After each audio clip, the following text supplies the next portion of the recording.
we are. Hello, hello, here we are. Good afternoon, good morning, good evening, wherever you are around the world joining us here today for our weekly Women Let's Talk About It corner. Keeping it real, having candid conversations about women in business, female entrepreneurship. And today I'm pretty excited because we're going to be talking about pitching, why your pitch sucks, why you need to perfect your pitch. And not that we are pitch perfect. Well, I mean, we look picture perfect right now. But not that we're the experts here, but we're consumers. So at the end of the day, we actually are experts. Each and every single one of you who may be watching this live right now or watching the replay, you are the expert at pitching because you know why you buy, what makes you purchase, what makes you purchase again over and over and over again. And I think if we put ourselves in people's shoes and the consumer's perspectives, we can all get better at our pitch game. So I want to jump right into this conversation. Myself, Mary, and Camille, we're just here from that consumer perspective. We want to help you figure out how you can get better at pitching your products and services and just what has been our experience from the user experience and from that consumer perspective. So I'm going to pass the mic up. I know Mary, okay, let's jump into this. Mary, when I said, let's talk about pitching, and Mary's like, well, you know what? I'm not really one to tell you how you should pitch. And that's not really, and I'm like, yeah, but you're a consumer. And Mary, you brought up something like that made me think. And I think like that's a good place to start. I don't know. Let's jump into that. Yeah. So what I said was that as a consumer, sometimes I end up buying out of people pleasing or guilt, especially if I know somebody and I know that they're making the effort. I'm the type of person that also will go into a store and not leave unless I buy something. Like I tend to feel bad about that. I feel like, okay, you have all of these people coming in, and I put myself in the shoes of the person who's selling, and it's a little disheartening. Like I feel a little disheartened when if I had a store and somebody walked in like they didn't buy, right? So I think the psychology behind that is a little warped on my end, but I'm working on it. And yeah, I always thought that, like, okay, this person's like talking to me and I feel bad if I don't buy. But then there are times when I feel like I don't want to talk to the people anymore because of the way that they deliver, the way that they pitch. So I think it's a great conversation to have, and I would love to know how everybody else feels about this. Let me do a quick poll, ladies. Okay, Mary, you touched on two things that just made me laugh inside. When I need to go to the bathroom and I'm on the road, and we're like, oh, just stop at Starbucks or just stop at Tim Hortons, stop at McDonald's. Camille knows this about me, or my kids need to. I need to buy something in order to feel entitled to use their bathroom. Mhm, mhm. If that is you, you're listening, you're viewing this, drop me in the chat. Let me know. Yes, you feel like you have to purchase something. All right. And then the other thing that you said about that, have you ever, ladies, and this question's for you, Camille, Mary, and for me, have you ever realized when somebody has actually just bought something because they wanted to support you? I know we've all experienced that. I know people Mhm. have purchased Oh or, yeah. done something just to support me, right? Because they want to help me. Have you experienced that with your own clients or consumers ever? Yeah, with my products and in network marketing, of course. I have a huge audience, a lot of people that I know. So whenever I would have a new product or a new business that I was promoting, they'd be like, yeah, okay, I'll buy. And they did it because they wanted to support me, which is wonderful. So there's just so much that goes on there. What about you, Camille? Yes, first I have to touch on this. Right now, I am in a Starbucks because I just came from being a cheer mom, and I'm in the corner. I put baby in the corner because this mom is not buying anything because I'm sitting here. As a side note for you, Crystal. Um, You gotta go but buy a cookie. Go buy a cookie. I brought a tumbler that looks like it would be from Starbucks, and that's good enough. um, but I love that question that you asked because yes, absolutely, I have definitely had so many people, and I'm so honored and grateful, especially in the startup of my business, that was really there to support me. And you know what? That support also converted into great testimonials as well as even better referrals. So my Mhm. supporters became even better referrals for me, where I didn't have to pitch the way I would have if I didn't have that support. And that goes into the art of building that trust. And it's something that every salesperson, because we're all selling something at the end of the day, but whether or not we're super upfront about it is a different story, right? Instead, we let our reputation kind of lead the way, and the trust that we build with our consumers, with our supporters, with our clients, that's what makes a difference. So whenever I would start something, whenever I'm selling whatever, I don't even have to make a huge effort because the trust is already there. It's built. So whenever I do talk about something, they like, okay, let me sign me up right away. I want to get that thing right away. Let me go ahead and order right away. So really, as somebody who is maybe building a business, and if you're looking to sell a service or a product, think about that first, because a lot of the times people will lead with that sale. They want to sell you something right away. That's so true. You know what, Mary? I think one of the things I've watched you pitch, I watch you, and pitching it sometimes when you say it, does it feel like uncomfortable? The word pitch, it feels like grimy, like sales, car salesy. Mhm. Sorry for all the car sales people watching, but no, but it feels that way, right? When Yeah, we say yeah. we're pitching, right? But Mhm. pitch isn't a bad thing, and I think we need Right. to reframe our brain, especially when we approach pitching from a selfless, a servant Mhm. type attitude.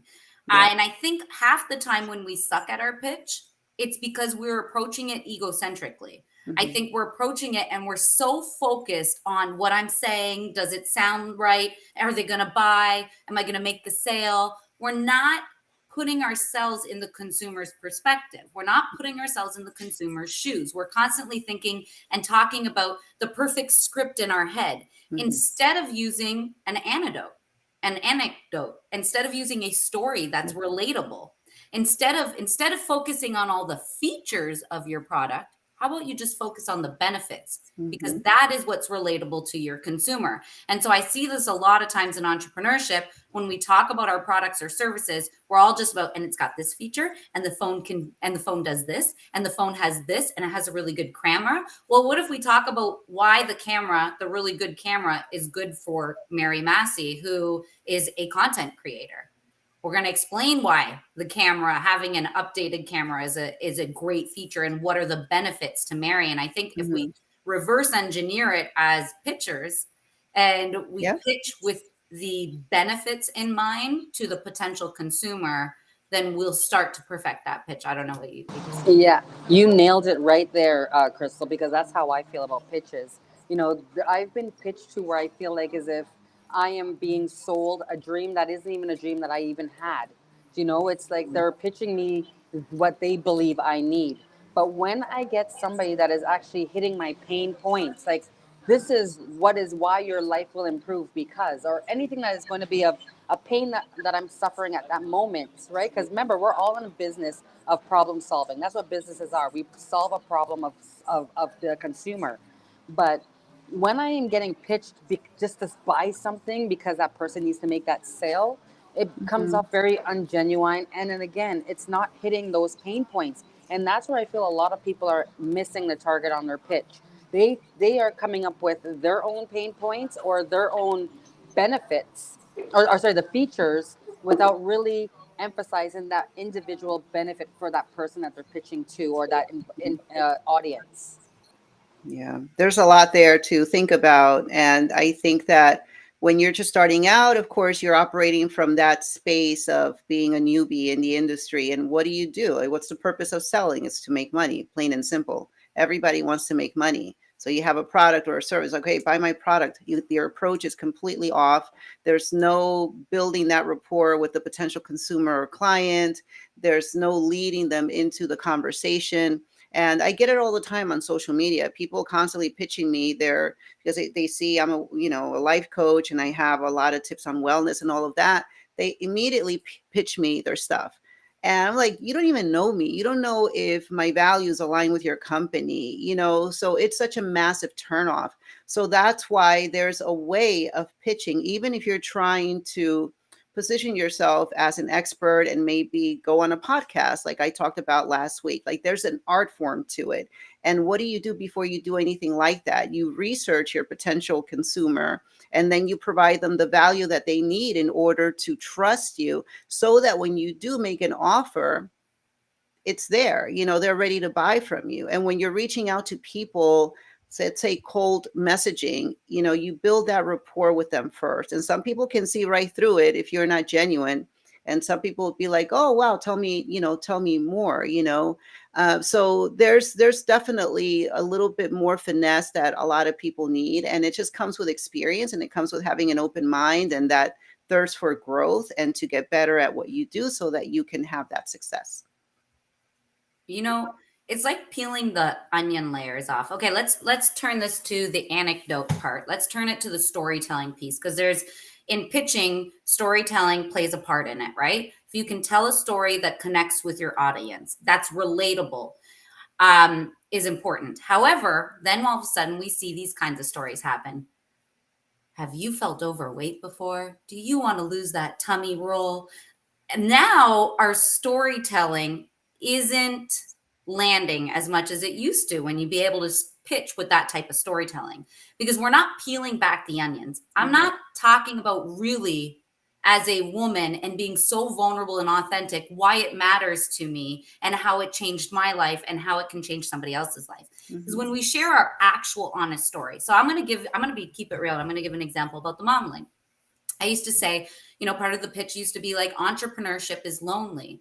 Don't do it alone. Is that a true story? Heck yeah. Entrepreneurship is lonely, but it's not getting to the root. I got to do some work here, because that's not what's necessarily going to make someone see the value in joining a community like MomLink. Of course, entrepreneurship's lonely. So's motherhood. So's working in a job you don't like. So's being in a relationship you're not happy in.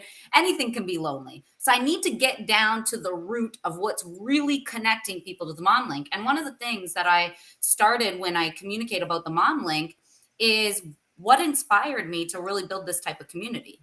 I was sick and tired of seeing women spend tens of thousands of dollars and being lied to, pay $10,000 and I'll blow up your business. All of a sudden, what happened, ladies? We saw it happen. Everybody resonated that, because we've all been there. It's a painful thing. And so that all of a sudden hit home. But I had to be willing enough to really dig deep in my own self on what was my experience that made me realize that entrepreneurship is lonely. And it's because somebody convinced me to spend the 10,000 or the 30,000, and it got me nowhere in life except back to square one. That's the story that hit home. And I think when people think about the storytelling, we need to peel back the layers. And even though we think the story is relatable, did you make up the story? Is it surface level? Are you digging deep to really connect with people? I love that you said that, because that really is, you banged it again, because this is where I'm looking at with my business, is the power of storytelling as opposed to just pitching is so much more stronger, especially because people are now buying into people more than they are into the services or the product. And even what I'm doing with my business, because yes, I'm in the wellness industry, and there's so many of us, absolutely, but there's so many different areas of wellness that people don't even realize. So I decided, just like I said, just like you all know, I am doing a birthday presentation. I just decided this is the way I'm going to pitch who I am and what my business is all about, through my story, through the power of how I even became to where I am. Because I know that this is something that a lot of people can resonate with and relate to, as opposed to just getting summer body right, or this external look. So it's really digging deep down into my own story and really showing people that, hey, I'm just like you, and also a work in progress always. So I feel like the fact that one thing that we really need to hound down is the authenticity in our pitch, the story, the reason as to why we are even doing what we're doing for you, not just the money, because everyone's going to be like, okay, now what are you trying to sell me today? Right? Like, how many MLMs has your cousin brought to you in the last 5 years? Is it really a genuine sale, or something that's going to really help me, or are you trying to go for that sale? So I'm really, really focused on people that really look at that really use that story in their pitch, just like you just did with the mom link there, Crystal. Being vulnerable, keeping it real, shows you as being human, and shows that person, shoot, she went through all of this, then I could do it too. I'm so tired of seeing the P. Diddy and the shining lights that we see on social media, and assuming that our life is horrible because we don't have it like that. Unbeknownst to us, that person went through a whole story before they got there. So I just wanted to say that part. I think it's power in the story and incorporating it within the pitch, within the pain points, and showing that you are a person or your product is an actual real substance for that individual. Yeah. And let me tell you something about the story, because a while back I did a training with Pete Vargas. I don't know if you know who he is. He is somebody that teaches people how to speak. And we did this whole challenge about telling your story, and how when you're trying to sell a service or a product, you should have three important stories, three parts of your life where you can make them super relatable to the service or product that you are trying to sell. And it's supposed to be captivating. It's supposed to have some sort of emotional connection. So the thing is that a lot of the times, and this is something that I always say, and whenever I would mentor my instructors, other Zumba fitness instructors or personal trainers or whatever, I would say to them, whenever you make that emotional connection with your participants, you have them right here, that you have them like in your front pocket, because they are always going to want to be around you. It doesn't matter what you teach or where you go, they will follow you because there's that emotional connection. So that's something that you also have to think about too when you're telling your story, when you're speaking for profit and all of that, is to make that emotional connection. Like, how can they relate to you? So depending on the crowd that you're talking to, you could have, for example, your story of entrepreneurship and how it is that maybe you went from being a stay-at-home mom, or you lost your job and you were so frustrated you didn't see your value anymore, and then all of a sudden you had this opportunity and you were completely, I don't know, scared, you were so fearful of it, but then you got the mentorship, you got a coach, you got somebody and made you see what was possible for you on the other side. Or maybe you tell a story about, like for me, I would always tell the story about my dad and how he was the one who inspired me to become an entrepreneur. And I use that story a lot. I used it a lot when building my network marketing business, and it worked, it worked, but I had to work on these three different types of stories that you can have in your arsenal, so that whenever the opportunity comes, you can pull that out and you can use it to relate to people so that you have that emotional connection. So think about those. You did something genius there, and I think you pulled it out about the art of pitching.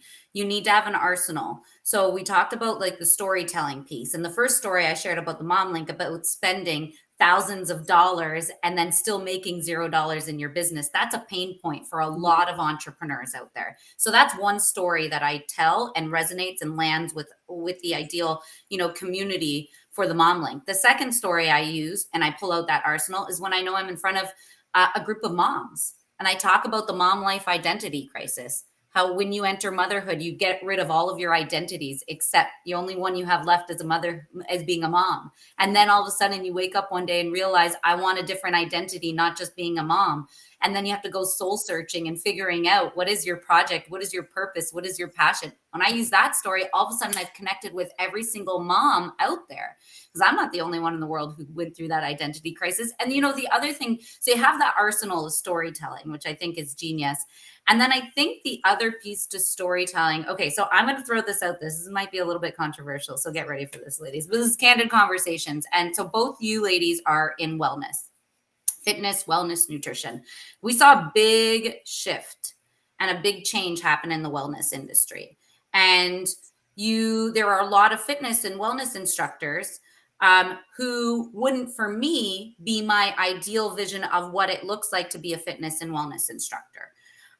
For me, my traditional mindset is somebody who is who's got all muscle tone, who clearly is like super fit and is walking that talk. But how come we live in a world today where people don't necessarily purchase from that, ripped, like, if I can say this in a politically correct way without, offending anybody, I'm just keeping it real. And I understand why. It's because they have a story that resonates with people. Mm-hmm. It's because they're authentic. It's because they're not saying, I'll teach you how to be a bodybuilder. I'll teach you how to be a mom who has to, every time we sit down, we got to go like this. So then, instead of saying, we're the waist trainer, and all of a sudden you'll wake up one day with an hourglass figure. Now we have women just keeping it real in the wellness industry and not saying, so I just wanted to put that out there because I see a big change and transition in the wellness industry, and it's actually working for some of these women who haven't been a fitness instructor their whole lives. But It Yeah, that I'll just go really quickly here. That is exactly my business line. That's that you just described. We got this because I am that person. I used to get very intimidated by going to somebody who was a lot younger than me or somebody who is my age but have been in the industry for 30, 40 years. And then I come along 5 years in, not looking the exact same. So a lot of what I do teach is through that body diversity, through my own story. But I did not, when I first initially started in this industry, I was just in it with and hiding my story because I was ashamed of it, thinking that nobody wanted to hear it.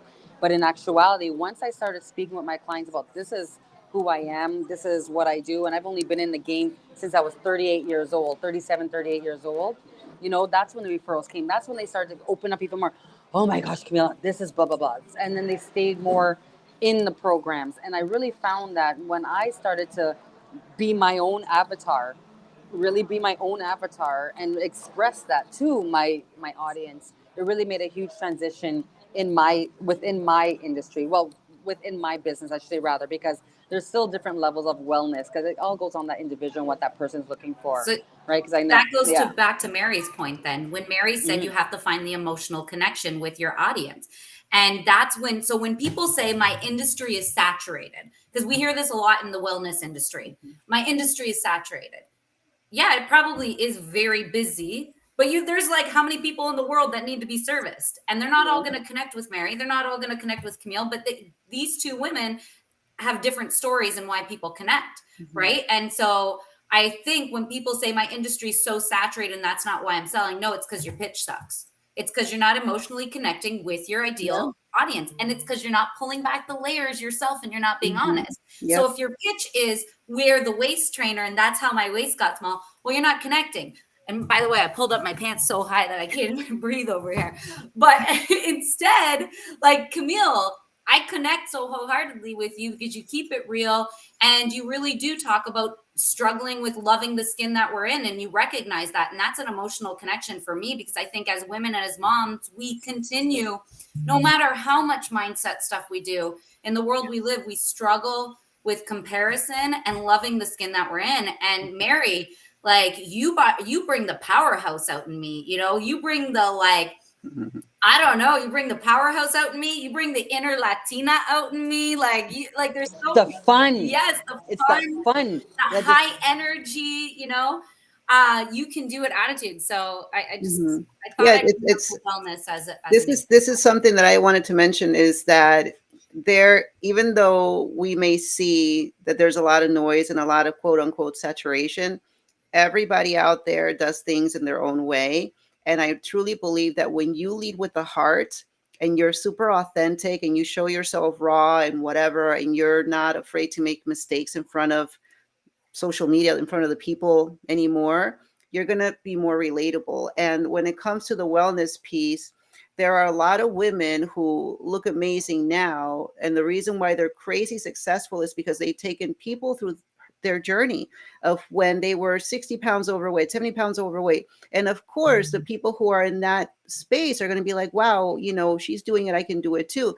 Maybe they're just a little bit heavier than she was when she started. And now she's built this massive empire. And then there are other people who are already in that fitness space and they just want to elevate a little bit more. They want to do more. They want to achieve something more. So there's somebody out there for everyone. And not every person is going to focus on fitness. Other people are going to focus a little bit more on nutrition. Other people are going to focus more on mindset, So there's so much there that really what I'm getting at is that it shouldn't deter you from putting yourself out there.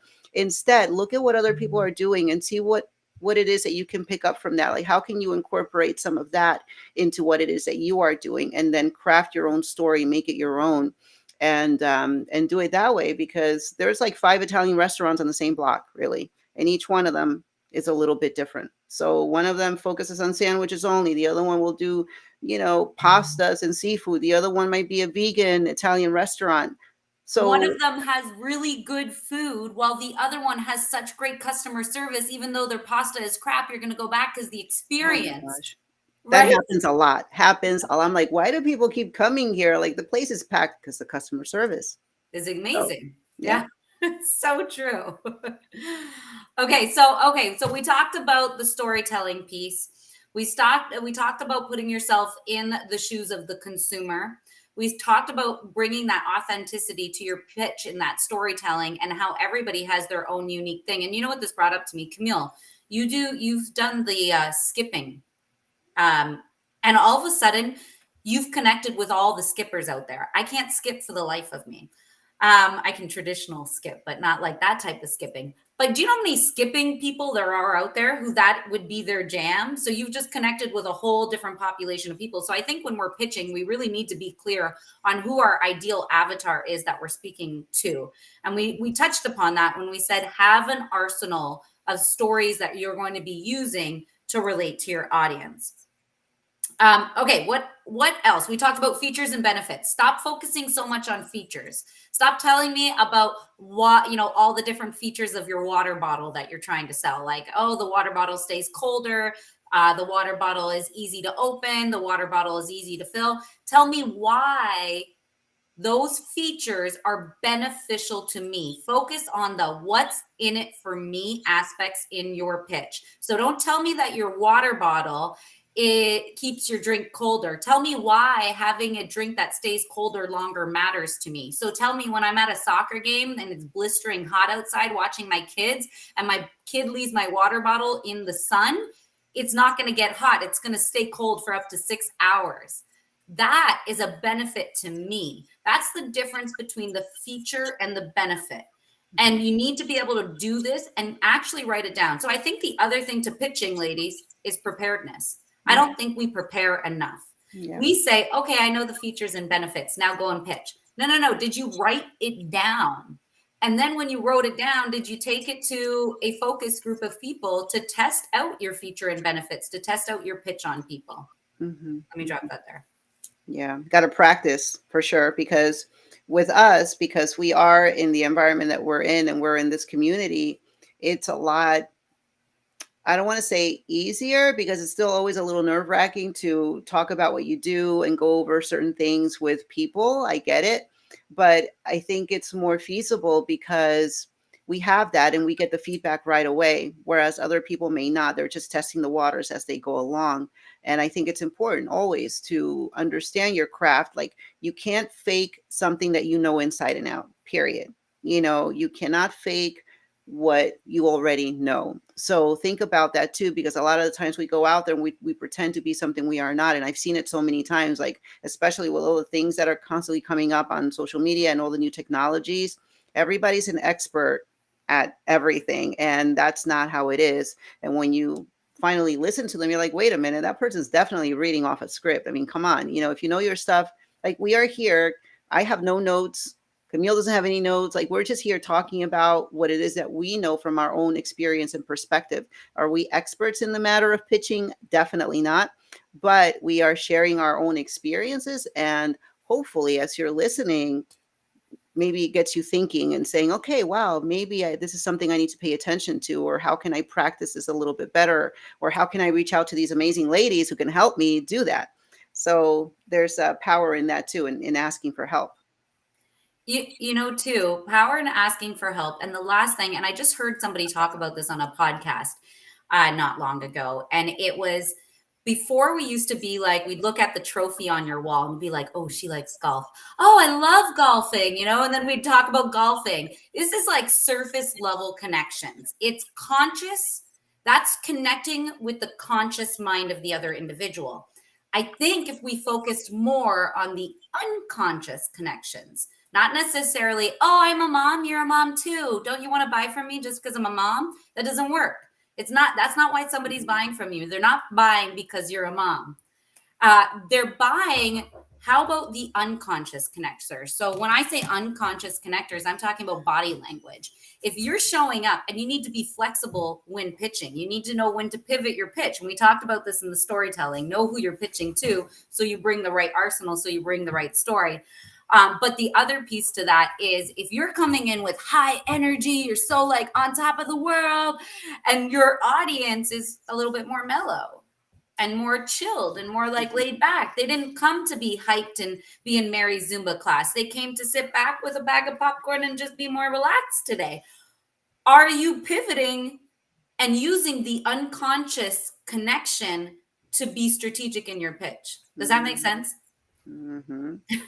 Absolutely. Yeah, that's important. That's important to read the room, and it's important body language. There's just so much psychology that goes behind selling and pitching, what it is that you need to look for, the way that you should be sitting. Like, there's so much. There's actually a YouTube channel that I follow, and I believe it's called Charisma something or other. If anybody wants the link, let me know, because I can send it over. This is the second time I think I talk about it publicly, where you do learn how to speak, you learn how to make eye contact, you learn how to use your body in certain ways to convey a silent message. Like, all of these things are important to know. So if you are trying to pitch and trying to get your story across and trying to make a sale, how are you going to demonstrate that you are super invested in the person that you're talking to if you're not paying attention, if you're not super present, and if you're not using the words and the intonation that you need to use in order to connect? And how the other thing too that is super, super important when it comes to this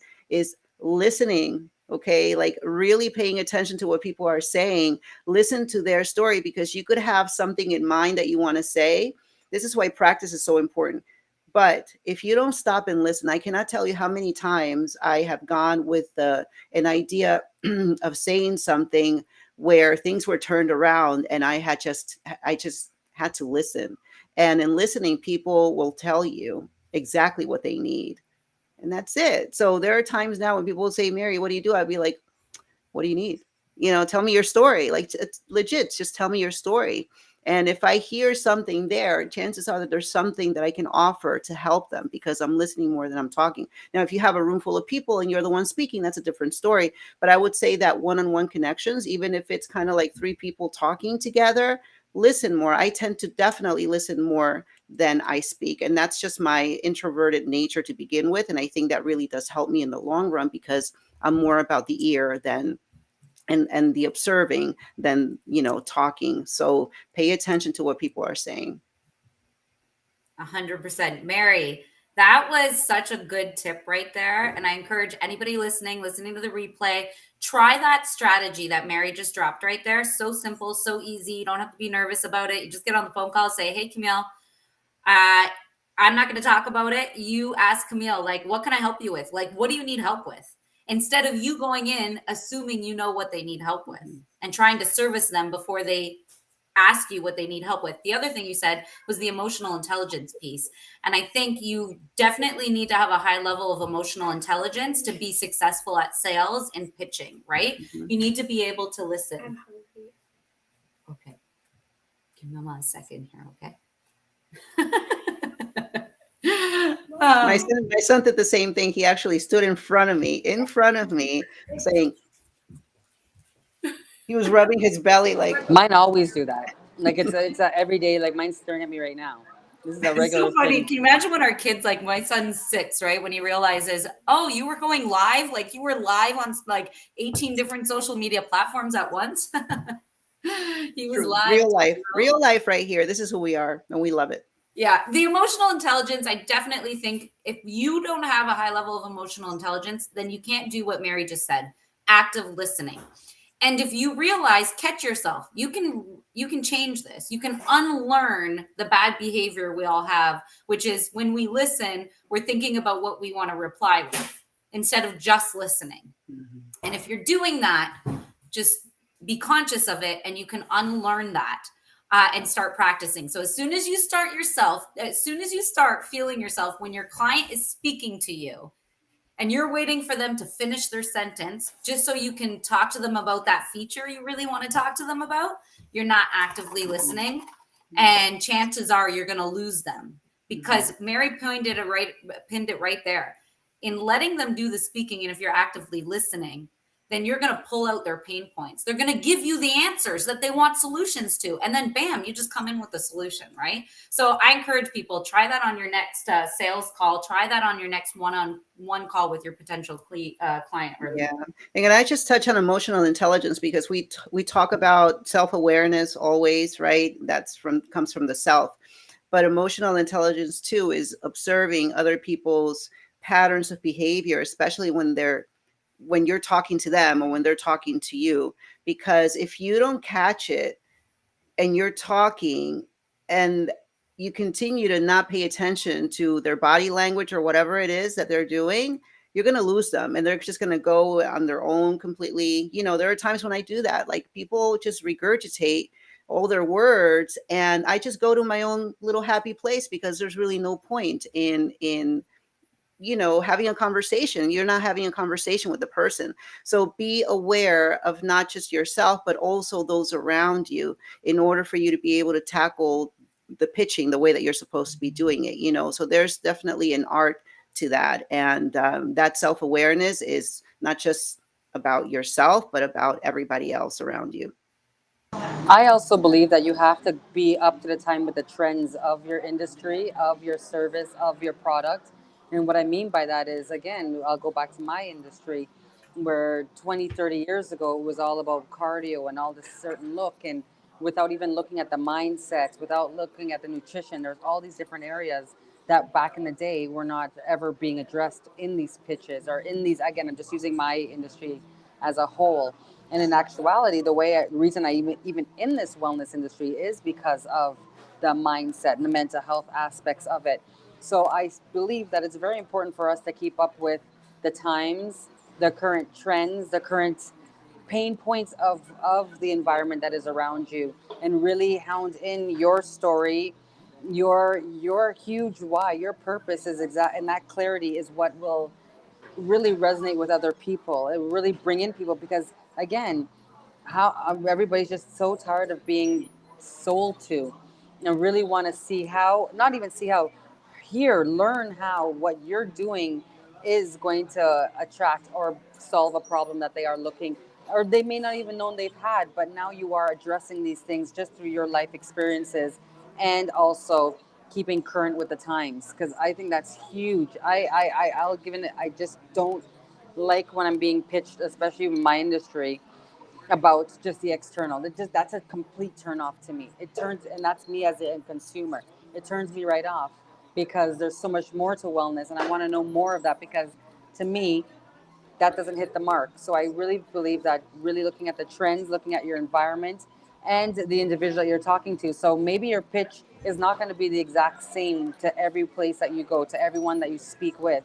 It's really going to go with, that current environment or that individual that you are talking to, where you get, I always believe that you should have a pitch that you can repurpose or redesign in a way that's authentic to to that individual that you're speaking to, or to the audience that you are presenting in front of. Pivoting and being flexible and moving with the times and taking a seat back and seeing what makes you purchase is crucial to getting your pitch right and perfecting that pitch. And like everything, and like baseball, and I know nothing about baseball, but the more you swing, the more you're going to be able, the more you throw, the better pitcher you are. The more you swing, the better you're going to be at hitting that target. So practice your pitch, get some feedback, use all the tips that we shared here today. And we want to know your tips. We're not the experts. We're just three women having real candid conversations about women in business, female entrepreneurship. Today, we talked about perfecting that pitch and having an effective pitch strategy. Let us know, what are your tips? Share with all the other female entrepreneurs in the MomLink community. What tips do you have? What has worked for you? What do you see in your pitching strategy? How do you see the most success when you go to do pitching for your business, products, or services? We'd love to hear your feedback. Throw that in the chat. And that's it for now. Any last thoughts, ladies, before we tune off here? I do if I can. So for anyone that is super excited about learning about pitching, not even just learning about pitching, just hearing other pitches, we here in the Mom Link are going to be coming to you this fall. Sorry, daughter. This fall with Pitch Perfect, where we're going to masterclass, where we're going to be learning from pitch experts, how to craft a pitch, and then coming back as a community collectively for fun. Remember, this is fun. We got to make things fun because it makes us more excited to do the work. And we're going to come back a month later where we are going to have our own pitch contest, and that's a great opportunity for us to, present what we have, as well as to get that great feedback from people that truly genuinely want to and are here to encourage and support you. Just same way as we talked about that support initially in this conversation earlier. We're doing the same here collectively as a community. So I'm super excited about that. I don't know if I announced it to you all ladies yet, but hi ladies. I have been putting together behind the scenes with another one of our amazing ambassadors. We've been in the talks this past week about really getting excited about learning how to really craft an amazing pitch and having fun with it. So coming soon. So you want to stay tuned, stick with us here in the Mom Link. Lots and lots and lots of fun things for us to collectively do together. That's my little 2 cents. Let's go.